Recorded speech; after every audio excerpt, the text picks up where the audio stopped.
Being able to recover one charge of health is really, really cool because it really prevents you from wanting to give up ever, because you can always get a charge of health back.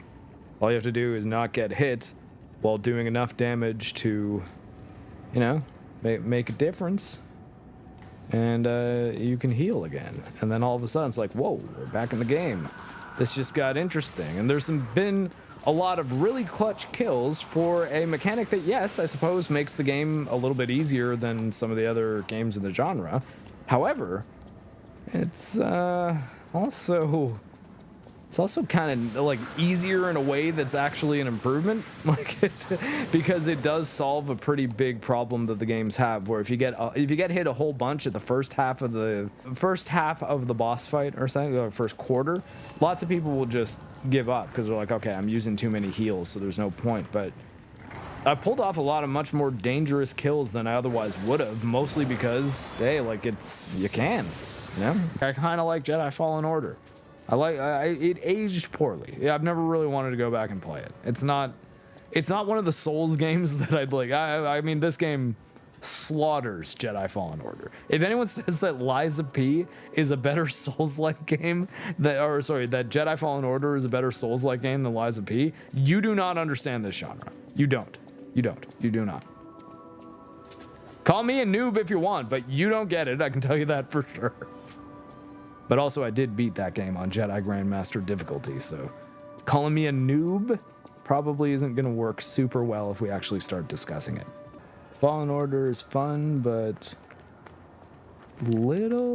has little content in comparison to most Souls Wars games. I mean, you can make the argument that, though, they have like 1,000% more cinematics, so it's so hard not to bring up Sony when you're talking about movie games.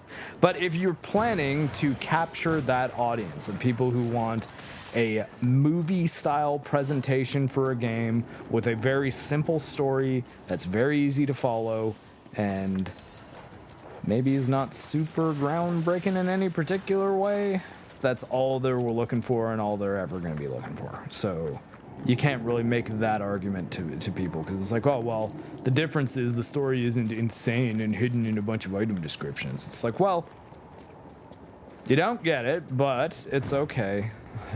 I didn't necessarily expect you to. Well, I mean, I guess you have to play Sekiro. I mean, I kind of fell off of Nioh 2. I thought it was good, but it wasn't really pulling me in the way the first one did, at least. I liked the original Nioh, though. That's Nioh for those wondering, because a lot of people said Nioh did some good stuff here in videos about this game, and what they mean is Neoseek, who's like the developer of this game. I'm like, holy shit, it's confusing when you say that word in particular right now, because this is a game that probably will be compared to Nioh as one of the best Souls-likes, and I think it's a lot better than Nioh. I've played Nioh to completion, not finished Nioh 2. I think that it is really, really good. I still think I prefer the FromSoft style structure to pick the mission on the map kind of structure.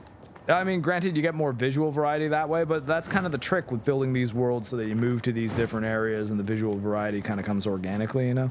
So Ghost of Tsushima, I wouldn't call a Souls game at all. I think that that's more accurately compared to something like Assassin's Creed than it would be to Dark Souls or Bloodborne or Sekiro even though they're both samurai games.